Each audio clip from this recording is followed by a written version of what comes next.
Hello and welcome to another episode of Cognitive Dissidence with me, Niall Murphy. And today I've come out for a bit of a walk. I decided to go up this hill. In the back, you can probably see my umbrella and my bag hanging on that tree there. But just to give you an idea of the scale of this place that I am standing in at the moment.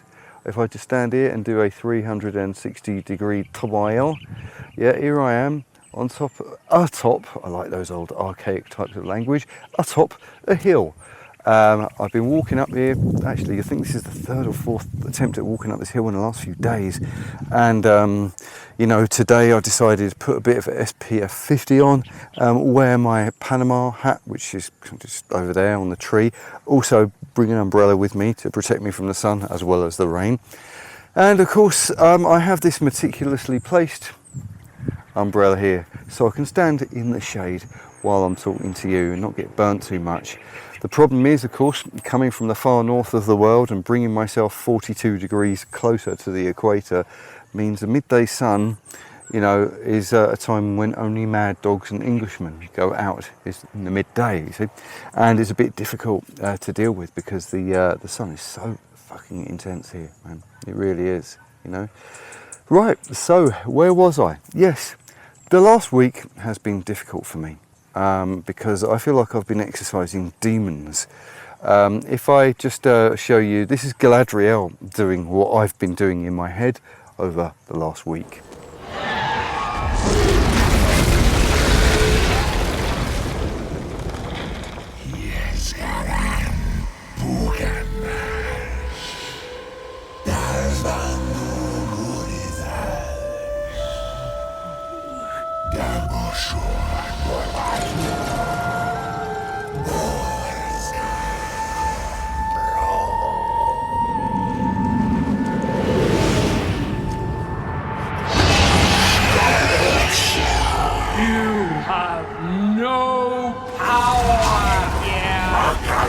Servant of mortal God.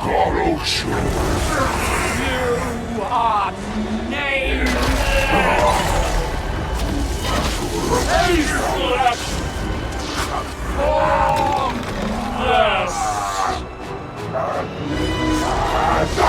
Go back to the void from whence you came.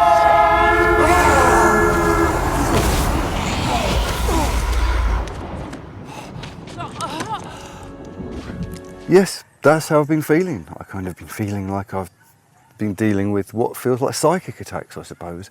A feeling of having my psychic defences just torn, like as if someone has gone and got a blunderbuss and fired lots of holes in me around my solar plexus area.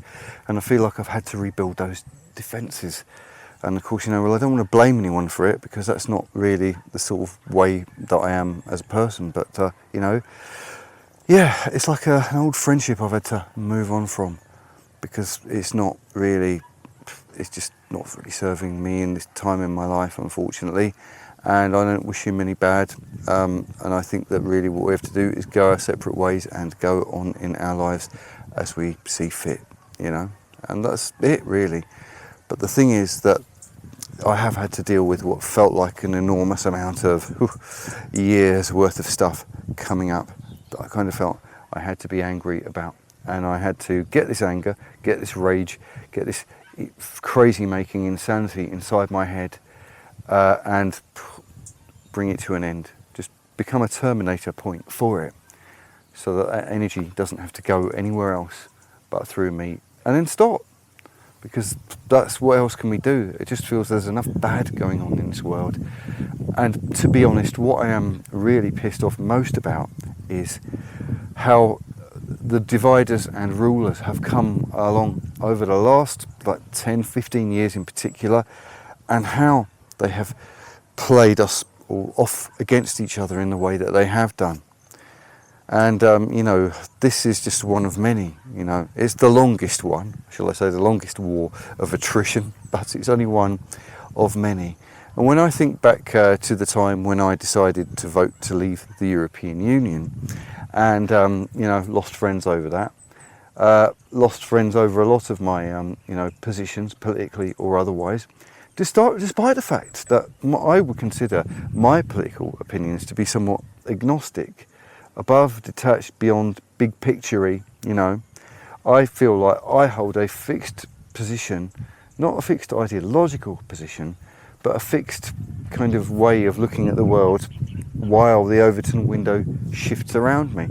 I wouldn't really say that I am any different, or hardly any different, really, in the way that I am as a person with the core things that I kind of consider sacred and sacrosanct. I wouldn't say that I'm really that much different from any other time in my life, in the sense that what I do, respect is sovereignty. You know, the individual's right to define their own reality without anyone else trying to come along and impose their will upon on your reality. And that's one of the issues I had with this mate of mine that I didn't feel like I could be friends with, is that I feel that, like, whatever other people think, whether I agree with them or not, whatever their position, politically, ideologically, or any other way, you know, whatever their position, it's entirely up to them to work that out for themselves, define it by themselves, and that's that. I would consider, you know, me imposing my will on them to be a violation of their sovereignty. Now, occasionally, I may have slipped from that from time to time, because I think that we do. We can find ourselves in situations where we don't live up to those things. And yes, I will say that there have been the odd occasion where I have slipped from that. But in my head, that's a good place, I think, to start. If we as human beings were like that, that the first place that we come from when we have to live in a world full of individuals is that, you know, we respect other grown-ups, because it has to be adults, you know, adults, other adults in this world, to define their own reality the way they see fit, and respect their sovereignty, respect their autonomy, their right to define whatever reality they want.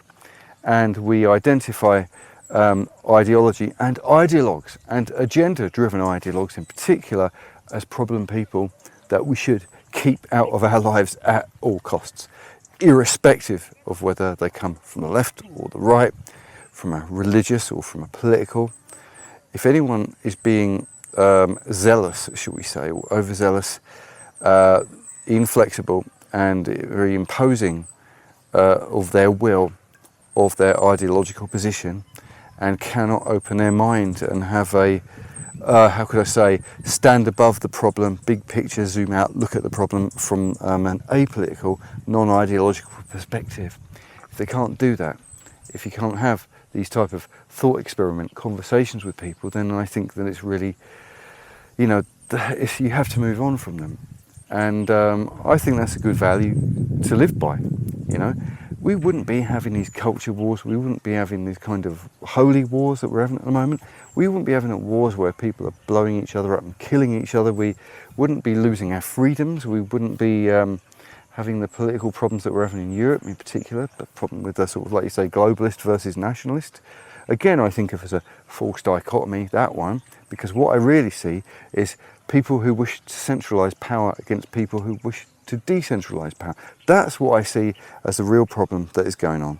And somehow people have got one thing mixed up with another thing. And so I had a little bit of a thought about this. I imagine, what would it be like if Carl Jung could be my shrink? I think I know the type of archetype that Carl Jung would consider me to be. Someone who has kind of, I don't know what the right word for it is. There's a number of words for this. But one who sees too much, I think, is one of the ways that he would see me. Someone who sees and feels all the elephants in the rooms that other people choose not to deal with. There might be a certain level of consensus ignorance and consensus bullshit, consensus denial that allows for a group of people to all sit together and chat about shallow, superficial, small talky things, while ignoring other, you know, things of substance that might go on. And then, of course, there's the sort of person who comes along who doesn't like doing that, because it just feels like they're hiding something, and this other person can feel it, can see the sort of quiet desperation under the false smiles, whatever. as people are in denial of reality. And I kind of have been one of those people. You know, put me anywhere, I'll just go any town that I've been in, any place that I've been in. If I don't like the how could I say, the social norms of that place, I'll say I don't like the social norms of that place. I was a heretic when I lived in Totnes, that's for sure, because I couldn't deal with the falseness of the place. Now, the place like Totnes is quite interesting because it's the sort of place where people come from other places to go live in. It's become a mecca for alternative culture or whatever. Same as well with Glastonbury, you know. And I thought that I was someone who needed to find people outside of normie world, outside of the mainstream world. I thought what I really needed to do was find my promised tribe, if you like, and find my people outside of normie world. And this just led me to dead end after dead end after dead end. But what it did show me is all the different ways that counterculture has ended up acting as containment. And I suppose it goes back to the 1960s. It goes back to the 1960s counterculture. You know, from, I suppose you could say that if you could take it from even further back than that. But a good place to start would be the Beatles going to the Maharishi, I think, would be a good place to start. Because that's when it all started with Westerners going to India and wanting to do transcendental meditation with yogis and gurus and stuff like that, right? And this was kind of like the beginning of when the traditional world, if you like, was coming apart. The 1960s was kind of about that, getting that old world, breaking it apart and looking for something new. Did they find that something new though? That's the question. Because, you know, when you think about what happened by the time the people of the 1960s got to the 1980s, they were making money. They'd gone from being hippies to being yuppies, right? That's the thing that had kind of happened in that time. And in Silicon Valley, a lot of the people who were actually inspired by the original 1960s counterculture ended up becoming the Silicon Valley types. And then in more recent years, they became the woke. So there is a kind of a link, I suppose, between that and that. And where did it go wrong? How did the counterculture, the thing that wanted to live outside of the normie world and wanted to be something else that was about art and was about music, how did it change and how did it become this thing? This thing that was where the easily offended and easily triggered people went to their safe spaces to get away from all of those bigots who use words as violence. Right? I mean, this is the one thing that happened. And another thing that happened, of course, was the hippie trail. The hippie trail, where people in the 1960s and 70s, I think it started in the early 70s, back in the day when you could go over land, over countries like Iran and Afghanistan, before, how could I say, before the Islamic Republic got into Iran, before the Taliban got into Afghanistan, when it was safe for people to do so. And they would drive buses, and they would start in the UK or other countries in Europe, and they would end up in India, you know. And you know, it's a really unfortunate thing that a lot of these Buddhist temples and sort of old sites, old sacred sites, are no longer there anymore because they got blown up. It's funny that, eh? But there you go, right? So by the time the 1990s come along, people would go to India to find themselves man. I got caught up in that, myself to some degree or other. And what I kind of noticed was that whether it was the people who went to India or not, whether it was the people that you'd meet in places like Glastonbury or Totnes or not, whether it was the sort of bourgeois bohemian types that you'd meet, you know, in sort of like, I don't know what you call it, fake alternative, but actually very middle class people that you would find in certain parts of posh London, right? What I kind of noticed was there was this new consensus. In their world, it was like, wouldn't it be nice to live in a world without borders, without countries? They'd all gone full on John Lennon's Imagine. I decided to read the words of John Lennon's Imagine recently. And it sounds like something that Klaus Schwab would have in mind for us, you know? A country where what? Imagine no possessions. You'll own nothing and be happy, hey? Yeah. Well, while he was there in his mansion, playing on his very expensive piano, right? Imagining what it'd be like to have no possessions, of course, you know. There will be the elite of people out there who will have possessions still. Imagine no countries. And this is the thing, imagine, what is it? No heaven or hell. No hell means you have no rite of passage. You have no self-initiation to be able to see the shadow, to be able to integrate the shadow, and therefore no higher realms to aspire to. No heaven means nowhere to go above this, so that's it, we're trapped in this plane. And when you think about that, no religion, you wouldn't have no religion though, would you?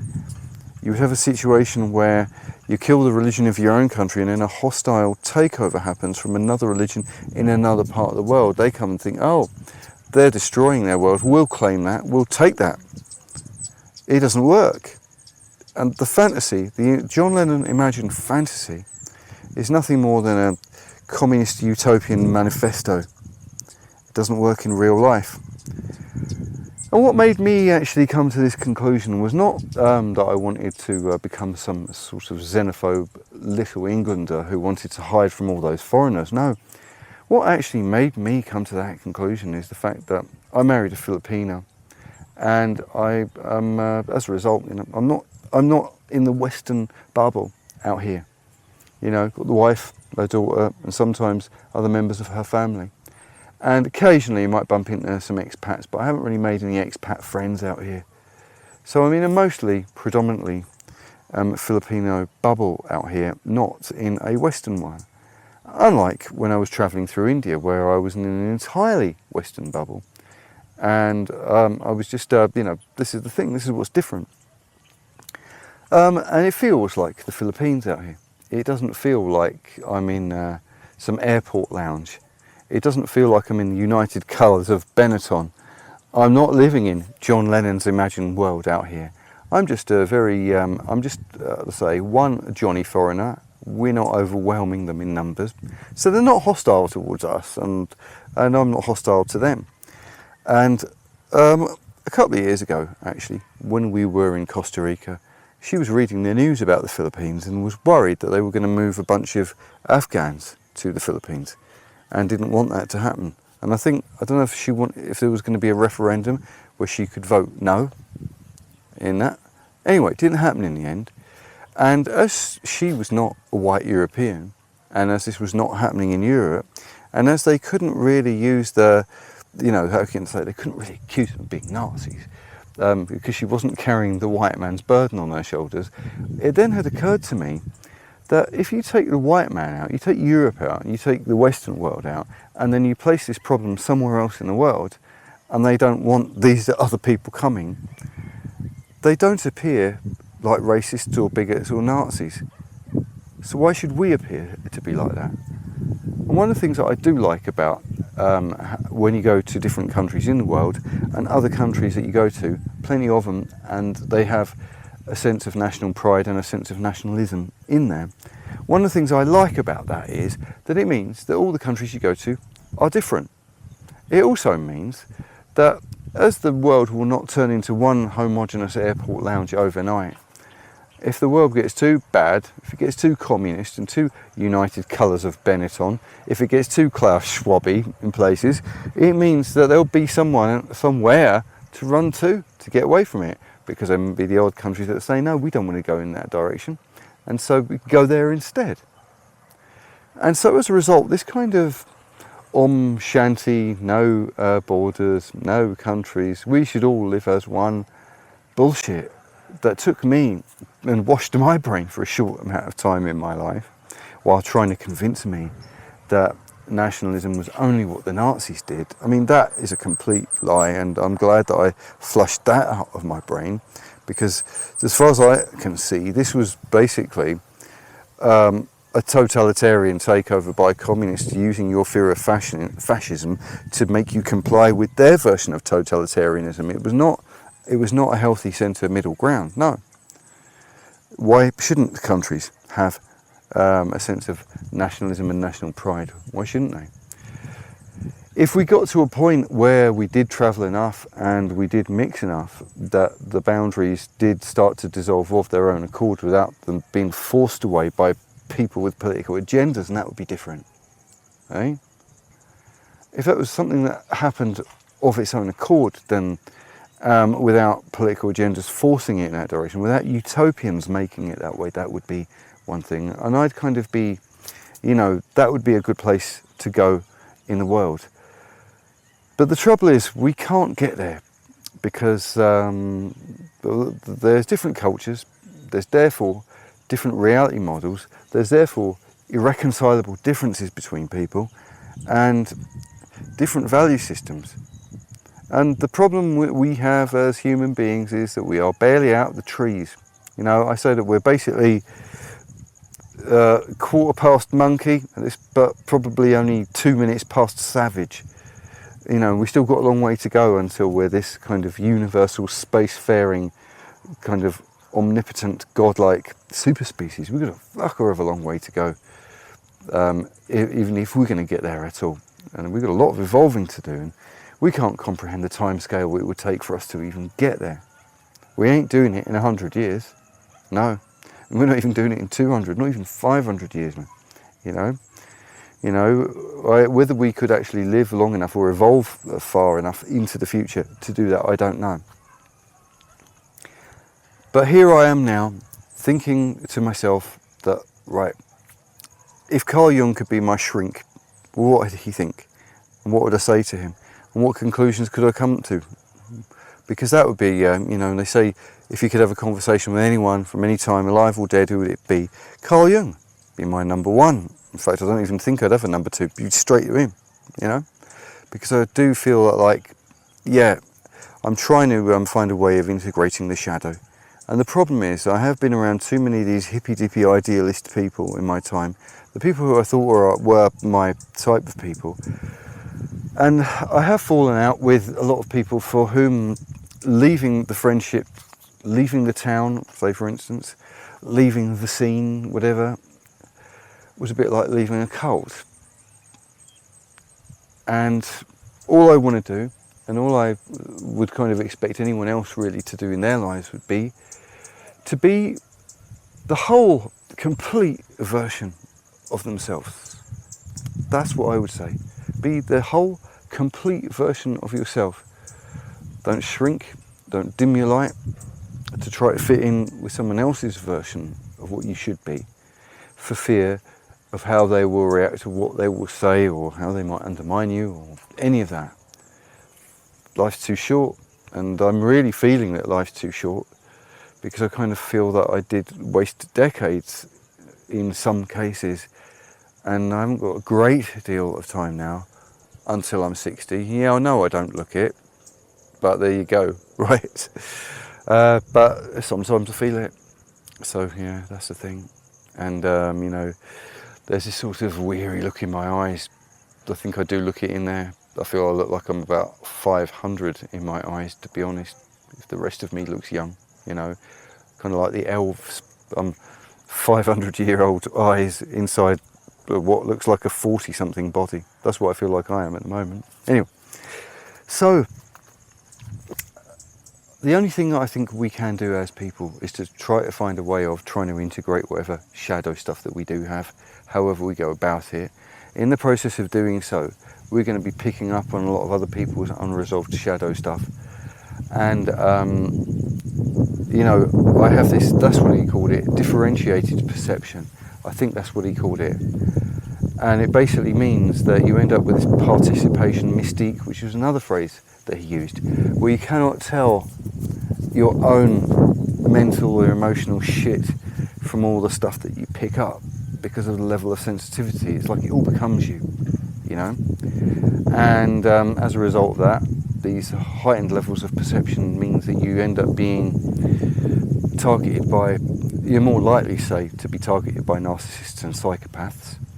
And that's not to say, necessarily, that anyone that I've fallen out with recently is that, but I have met a few in my time.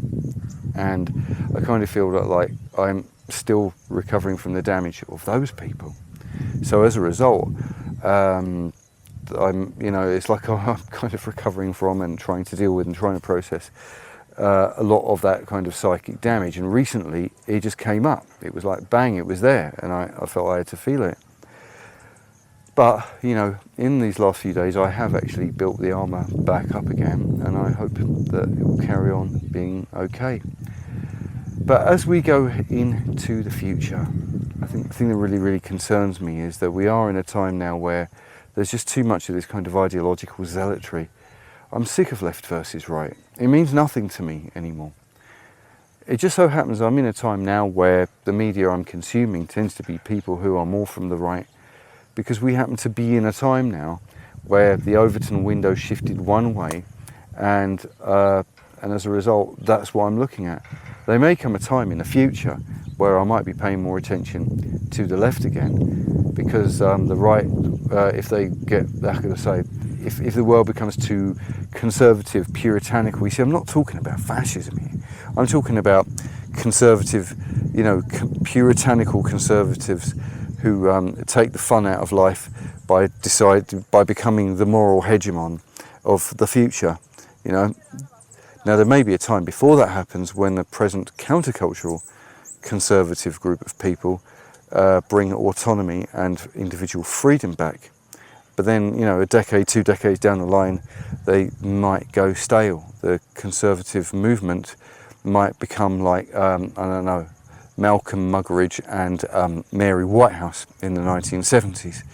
And so we will need a new left-wing counterculture to come along. And if the Overton's window shifted in that way, I have to say, I might find myself more aligned to the left by then. And that's the way it is. If I were to go back to the 1980s or the 1990s, I think it would be like that too. But I'm never too far to the extremes, because I kind of feel like I am like a punk anarchist in that way. I'm never too far to the extremes. I don't find being overly politically ideological in any direction to be a good idea, because it's just my trip that I want to lay on the rest of the world. Well, I don't feel I'm important enough to do that. What I think is that we as individuals, honouring the individual sovereignty and autonomy and uniqueness and the sui generis nature of every other individual, have to bang the world to rights as best we can. And that has kind of like always been the way of the Englishman, up to a point. People used to meet in the pubs and have these conversations and have it all out, and there'd never be any problem. But I just feel that like in the last few years, especially post-COVID, post-Brexit, post-woke, I suppose, right? It's become harder to do that. And what with freedom of speech being eroded, which it clearly is in the Western world, and people are reacting like they are more likely to be offended, and governments coming down wanting to police what you say, which is definitely a problem in England at the moment. It's just become very hard.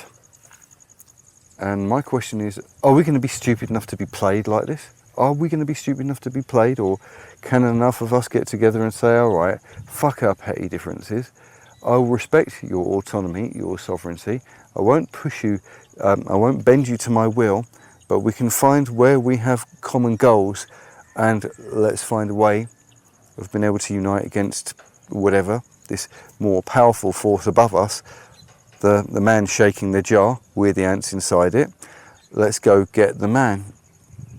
We could think like that. But in the meantime, if I feel that, I've tried with some people, it just ain't working, then yes, it's sad. It is sad. But we kind of got to get on with our lives, haven't we? And I only hope that enough people out there, as we go into the future, are going to, I hope that there's going to be more people with what they call it, deeper, differentiated perception, more of a sense of autonomy, more sensitive towards the elephants in rooms that we should not tolerate, politically more enlightened, more bigger picture thinking. We need people like that, it's the only way we can get through it. So I hope there are going to be more people like that out there who do make themselves known and use their voices, because what else can we do? Right, I shall leave it at that then. See you later, alligator. See you soon, baboon.